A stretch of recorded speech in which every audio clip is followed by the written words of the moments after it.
So hi everyone, I'm here at Nursery World 2020 today, and we're sitting down with Julian Grenier, the head teacher of Sheringham Nursery School and Children's Centre and the leader on the new revised EYFS Development Matters. I think a great place to start perhaps is to ask, how did you come to kind of be in this position of working on the EYFS and working on the Development Matters specifically? Okay, well, I was really privileged to be asked by the DFE to lead this piece of work, which does involve a lot of other people, so it's very much a team effort. I guess probably one of the reasons behind being asked is that we have worked really hard at Sheringham as a whole team to develop our practice as much as possible based on evidence and research, and that kind of process of going for the best bets, the things that were really likely to make a difference to children, that's where we're at as a team. We're very focused on the best possible life chances for kids who are growing up in disadvantaged circumstances. So I think those are all themes which resonate with where the DFE is at the moment. And I suppose on that, where are we at now? I know we've just had the EYFS consultation on the ELGs and so on has just closed. Where are we kind of at in the process with Development Matters as we speak today? Okay, so there was a little bit of a hiatus with this piece of work because of the election, and clearly nothing can go on during an election period. So that kind of slows everything down a bit, which is frustrating. So where we're at the moment, though, is still trying to stick to the original timelines. So that's to get stuff out for people to start trialling and feeding back during the spring. So over the kind of next few weeks, some early stuff will be shared with groups of practitioners and settings and childminders, and that will broaden out over the summer, and we'd like to have something available for people to look at and to work with from September this year onwards. So it's quite an ambitious timescale, but I know that there's a lot of practitioners who are really interested in this piece of work, and we are very, very keen, myself and civil servants at the DFE, to work with the sector on this and to get lots of sector involvement. And I think on that, I think that's one of the things that people want to hear more about perhaps, is how you're working and how you're planning on going forward working with the sector to kind of, because I think Development Matters is something that people feel so strongly about, and they feel like it belongs to everyone in a way, and I'd love to hear a little bit more about how you're planning on and have been working with other people. Yeah, so you have to begin by paying tribute to the current Development Matters. It's been a really important document. It is a really important document for early years, and I particularly pay tribute to the work that Helen and Nancy did to bring characteristics of effective teaching and learning kind of front and centre. So we're not just thinking about what children should be learning in EYFS, but we're also thinking about how, through their early years experiences, they become more powerful learners.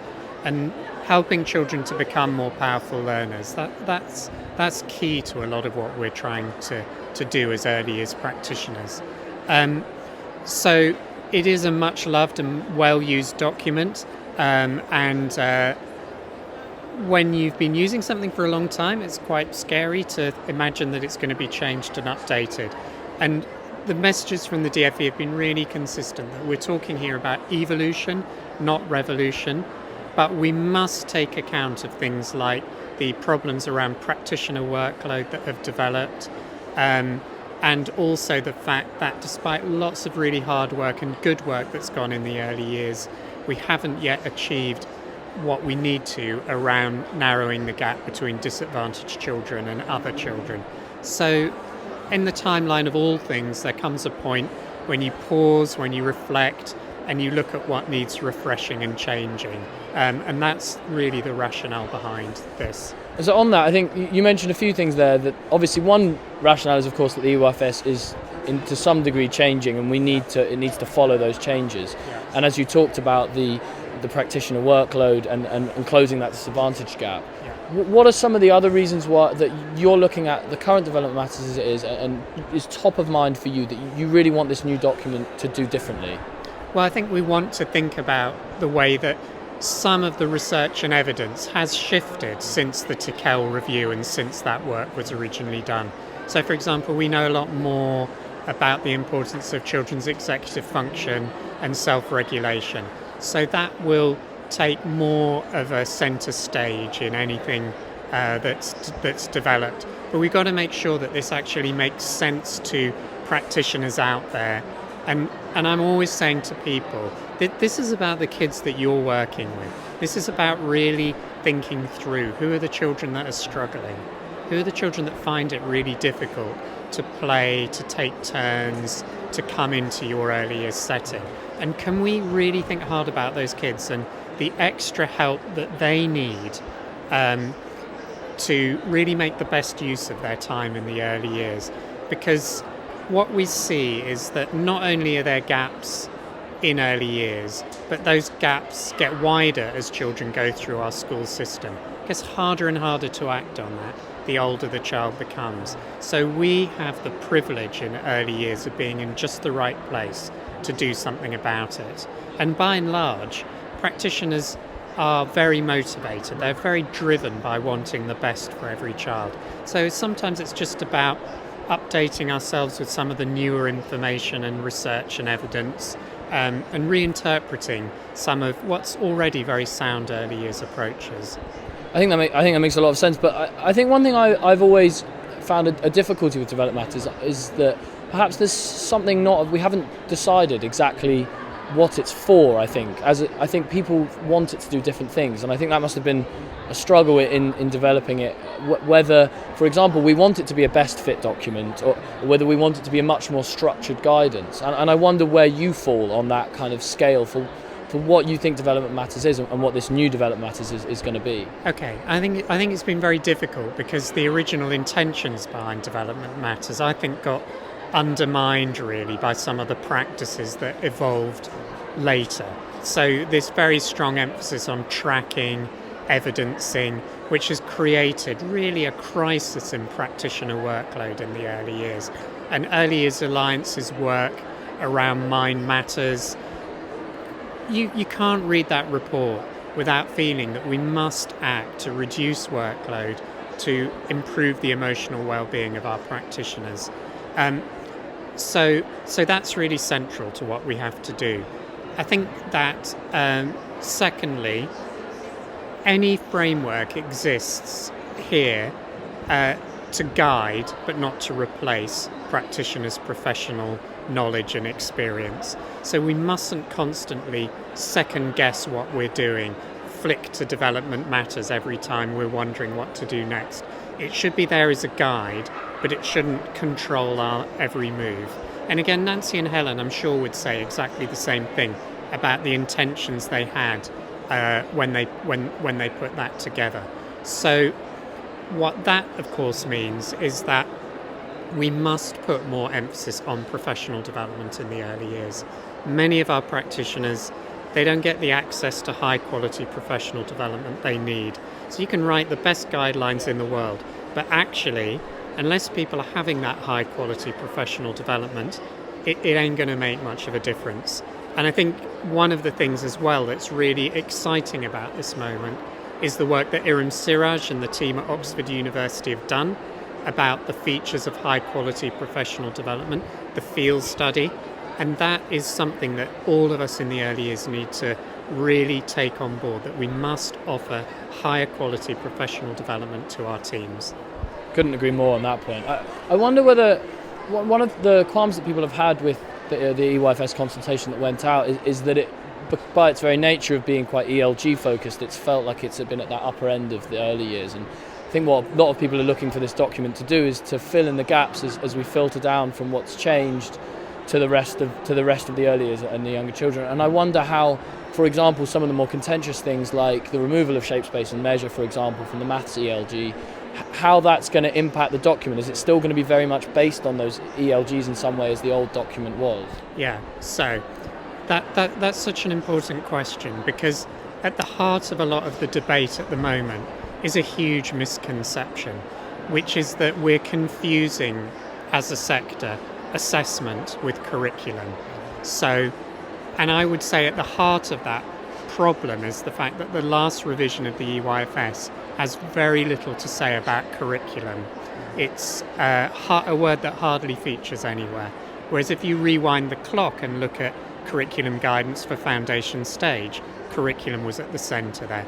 So what is this focus of curriculum about? It's about saying, as settings, as schools, we've got to have a clear, big picture of what it is we want children to learn in our nursery class, in our session for 2-year-olds, in our baby room, in our reception class. We've got to have that big picture.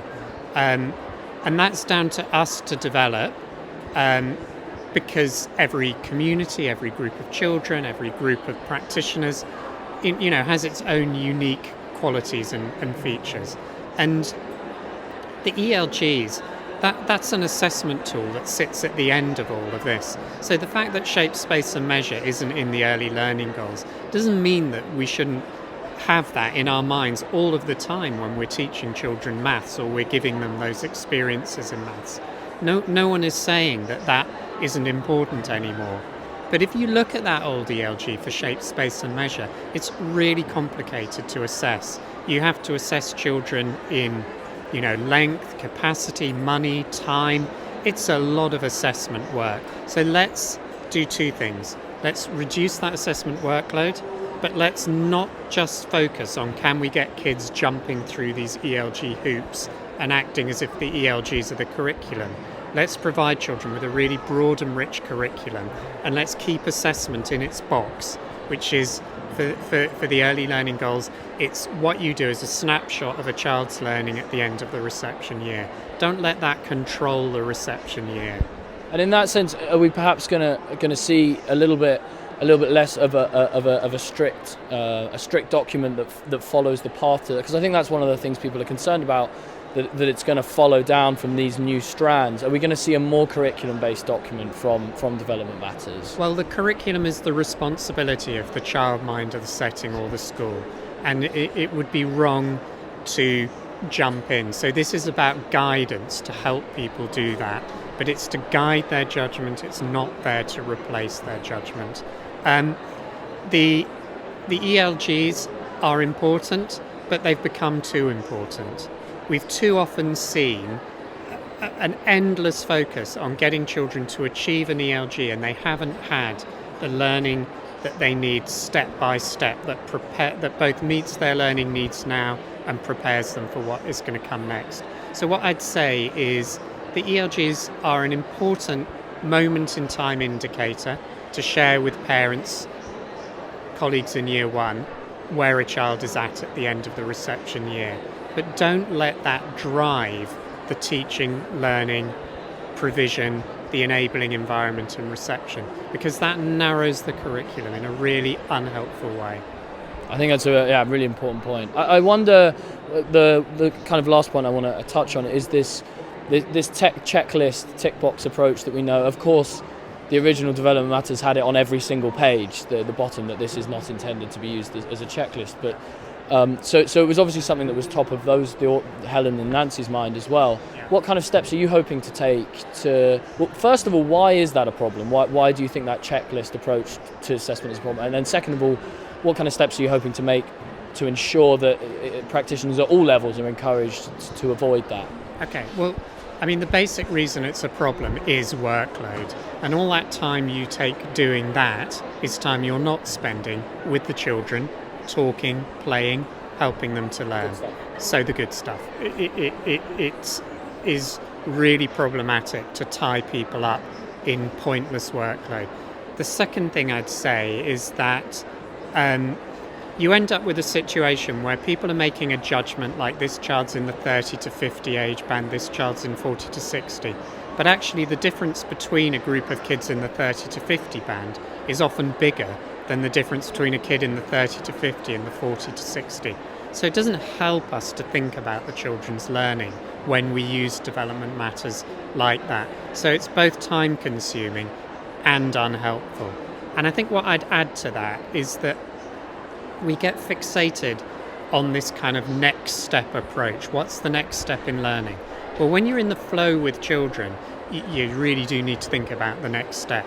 So if you're playing with them, you're thinking, okay, what's next now? Do I expand on that idea? Do I encourage that child to look at this in a different way? Do I get the iPad over so we can look at that leaf through the iPad microscope, you're always thinking of the next step. But when people spend hours of time writing down next steps for, say, 30 kids in their class, the next thing you know, you've got 2 or 3 next steps for every child. That's 90 things to think about. It's madness. What we should be thinking about is what's our big picture for what we want kids to learn here? What does good progress through the reception year? What are the milestones there? What do we want in terms of children developing their gross motor skills, their fine motor skills, their understanding of directional language, so that we introduce teaching handwriting at just the right point for children, the big picture. And a lot of children, given the right teaching and the right provision, will progress very nicely towards those curricular goals. And you don't need to spend your life writing down lots of next steps or recording a whole load of data for them. But there's maybe 5 or 6 kids in your class that you really do need to know why they're struggling. Or you're thinking, gosh, I can't really move on to the work I want to do around fine motor skills with these kids because their gross motor skills aren't developed enough. So those children need intensive help. If we don't give them that help, then they miss out on the chance to catch up and to keep up with other children. And that's where the gaps really set in. So what I'd say to people is focus your assessment work where it really matters. The children who are struggling with learning. Try and work out what experiences maybe they need. Maybe they've got a barrier to their learning.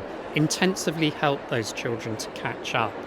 Don't try and create 30 or 60 or 90 next steps for everyone in your classroom, which is an impossible workload that people set themselves. Because a child is counting to 10 and using numbers up to 10 fluently in nursery, don't think, okay, the next step is 20. Think, right, let's really deepen that. Let's really explore all the different ways we can make 10. Let's have some real world problems like getting the right number of apples for the children who are sitting at the snack table. Let's really deepen our understanding of all the different ways that we can work with 10. And in the meantime, let's help those children who haven't yet got one-to-one correspondence right, or who don't know that the last number you say is the whole number of the set. Let's give them the intensive help they need, so that what you end up with is a group of children who all know about numbers 0 to 10, some of them with more fluency and depth than others, and you don't end up with some kids who can't count at all and other kids who are counting on to 50, because how are that they don't have the deep knowledge, and how is that first group of children going to catch up? You know, that is a real problem in our education system. Fantastic. And I think it's really great to hear some positives and hear a little more and some explanation around the thinking behind it. Maybe could you explain, just to finish off, where we are now and what to expect over the coming months in preparation for the kind of rough September deadline that you talked about before? Yeah, so what to expect next is that there will be some trialling of early drafts of the materials with a range of people in the early years, so PVI nurseries, childminders, nursery and reception classes in schools, continue to work with the advisory group and different experts out there.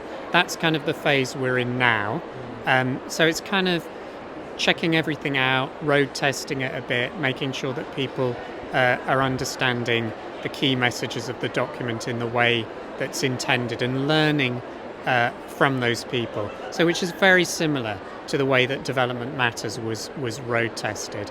And then as we head into the summer, getting more people on board with that process so that there's plenty of debate and discussion amongst a wide and representative group of people, so that we can make this as good as we can, and that by the time it's actually published, lots and lots of different people will have been involved in shaping that. That's fantastic. Thank you, Julian, very much. And we're finishing off the interview with the perfect timing of the announcement.